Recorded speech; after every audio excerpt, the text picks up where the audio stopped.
A full-blown Trump derangement syndrome meltdown on the streets of New York while campaigning for Joe Biden.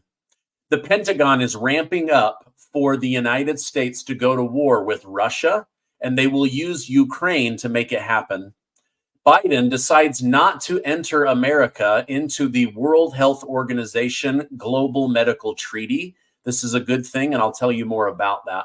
Plus, Trump mentions how Dr. Fauci is a loser who was used by Biden to hurt America, and he may need to be prosecuted for his involvement in COVID and the lockdowns. Earlier today, the Biden campaign sought to combat Trump's rising influence in New York by holding a press conference outside of the court. Speaking at the conference were Capitol police officers critical of Trump and January 6th. Also, actor Robert DeNiro. Robert DeNiro, who has been a known Trump hater, said, "If he gets in, I can tell you right now, he will never leave. He will never leave. You know that. He will never leave." Biden is basically attempting to label Trump as a dictator, which Trump himself has denied. Also, Robert De Niro said, "I understand the Holocaust now because I know what it's like to live under Adolf Hitler," and then said that's what it was like to live under Trump. Man, I can't believe this guy has the gall to say something like that.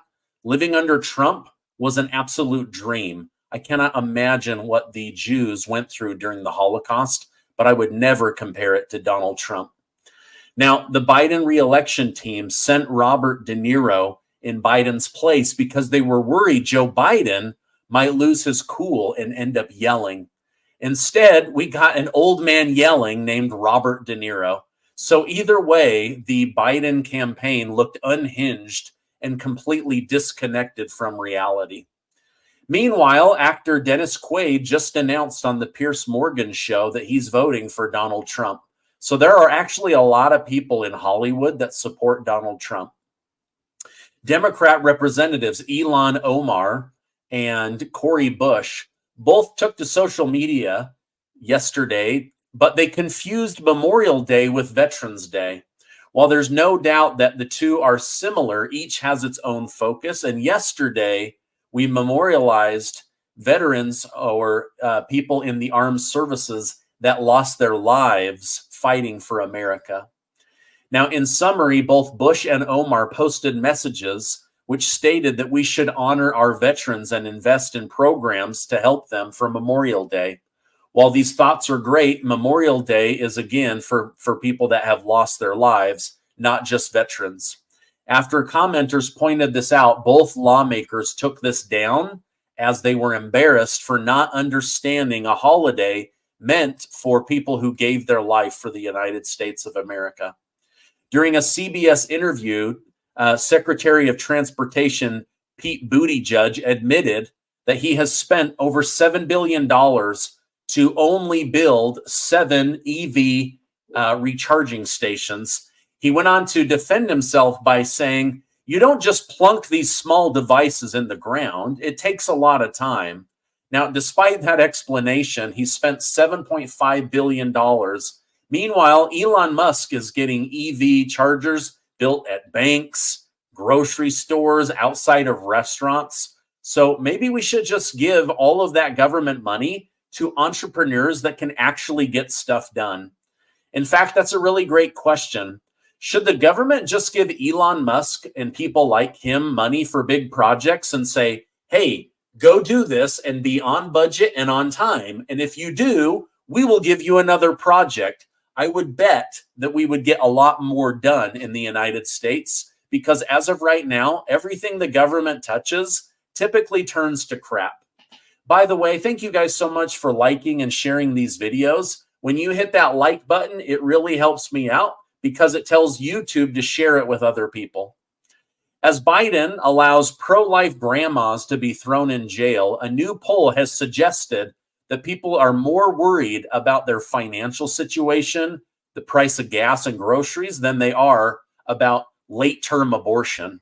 Now, according to Breitbart News, 73% of Americans are worried about financial hardship, while only 35% are worried about healthcare. This is not good for Democrats or the Biden administration, because literally they've been winning on abortion rights. And now with those being given back to the states, they literally don't have a leg to stand on. And so this could be a very bad situation. Now, the root cause of this is the fact that Biden continues to go to war with Russia and continues to allow a war with Israel and Gaza. And this inflation is absolutely just hammering people's wallets. And so people are not as worried about abortion when they can barely pay their rent or their bills or put food on the table for the children they do have. Now, the World Health Organization has officially failed to convince America to join the Global Pandemic Treaty. This is really, really good news. In my opinion, this isn't a surprise, since America tends to be independent from what the rest of the world is doing, which is exactly what we want. More people died in America than any other country because we were following the protocol of Anthony Fauci and the WHO, right? Like, think back how many times they said, oh, the WHO recognizes this, or the WHO recommends this. Like, I don't give a hoot what the WHO thinks about my health. Now, one reason that I'm grateful is that the WHO, the World Health Organization, gets most of their money from Bill Gates and the country of China, a person and a country I would never want handling my health. Bill Gates literally tried to force unwanted shots on every American through the Biden administration, and now tons of people are having health issues because of him. Now, do you want Bill Gates or China telling you to wear a mask, take an experimental shot, stay in your house, stay away from your children, grandchildren, allow your elderly parents to die alone? I hope we've all learned a lot from this horrible, horrible lockdown. Now, famous YouTuber Timcast sat down with President Donald Trump and asked him if his future administration will hold Dr. Fauci accountable for his lies, funding COVID and the Wuhan lab, and lying over and over and over again to the American people and Congress. Trump said his administration will be taking a hard look at this. Now, I really lost a lot of trust with the FDA, the CDC, and the medical industry. We should have been told how to strengthen our immune system, not just how to get a shot. Instead of pushing our bodies towards risk in order to enrich big pharma. Now, every year you get older, your body's NDA plus levels drop. NMN can boost those levels, and the FDA knows that. That's why big pharma is pushing hard to make this a classified drug versus a supplement that benefits your body. You being sick and tired makes big money for big pharma.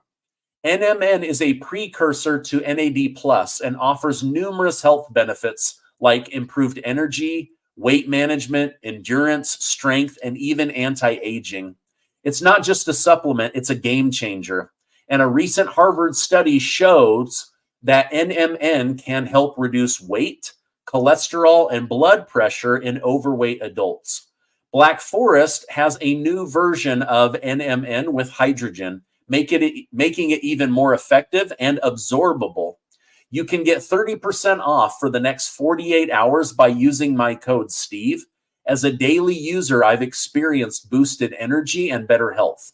I urge you to check the link out down below and grab yourself a bottle before they restrict the use of this incredible supplement. Just go to blackforestsupplements.com/Steve. I'll leave a link down below and use my code Steve to get 30% off for the next 48 hours.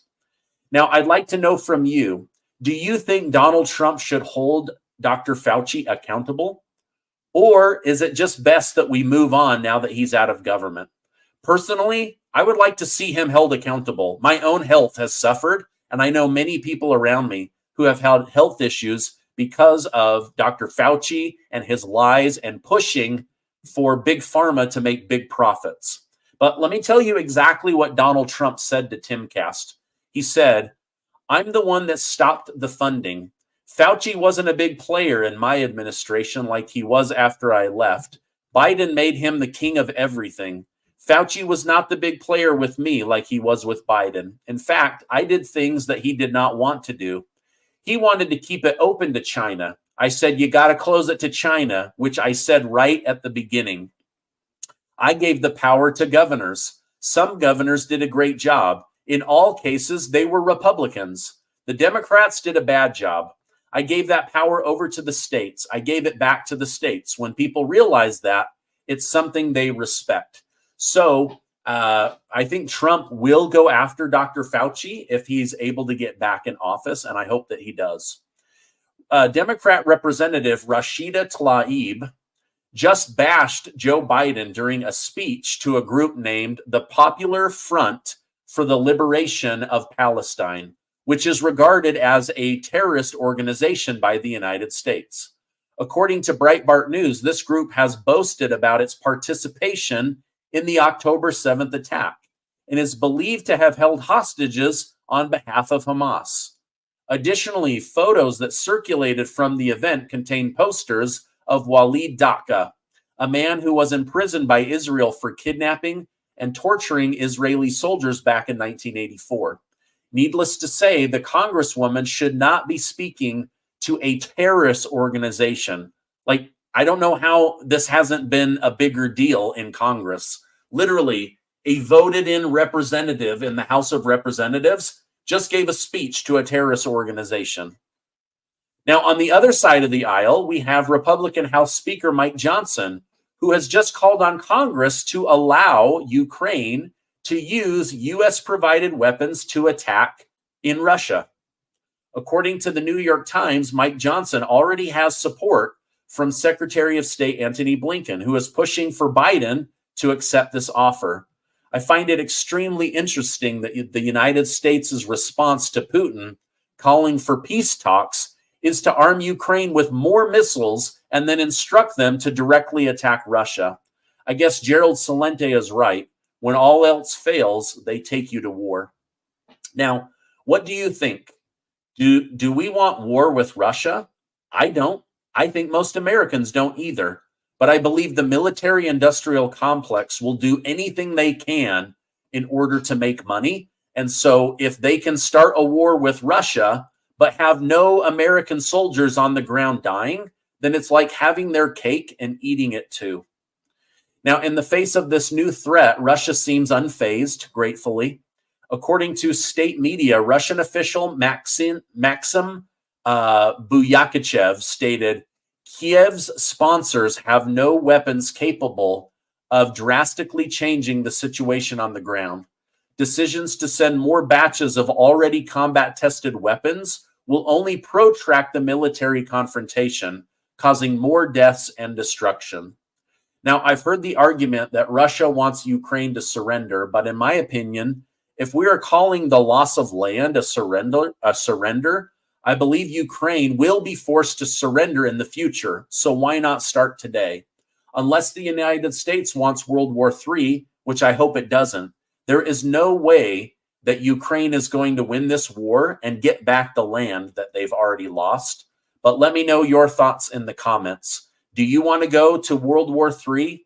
Do you want your children and your grandchildren fighting Russia in order to save Ukraine? I know I don't. I don't want any more war. And this is a war that I don't think we need to be fighting anymore. Like literally, you messed with NATO and then you got pulled into war. You lost that land. You're never getting it back. But you know what you can do? You can save the military men and women that are dying every single day. All you have to do is swallow your pride and go to the peace talk tables. But they're not going to do that. And now you have the Speaker of the House of Representatives saying, let's give Ukraine permission to start directly attacking Russia on our behalf. Yes, I'm almost certain that this is going to end well. Not. I mean, this is absolute insanity. They want us in war all the time. America and the military-industrial complex is addicted to war. It's one of the best things we outsource, chaos and war. I want nothing to do with it. I mean, it's absolutely insane to me. All right, now this is my update for today. As I know more, I will definitely come on and share more with you.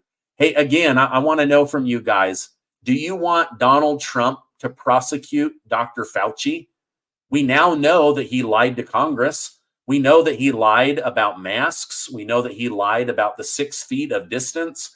We know that he lied about the vaccines and his connection to Big Pharma and the secret royalties that he receives. And we know that he lied to Congress. So at least start there. 5 years in jail for knowingly misleading Congress and perjuring yourself.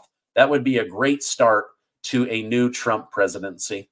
Hey, thank you guys so much. I love you. Thank you for supporting the channel. Please give this video a like, share it with family and friends. I would really appreciate that. And hit that subscribe button. We're almost to 1.6 million amazing truth seekers. Hey, thank you guys so much. And I will see you on the next video.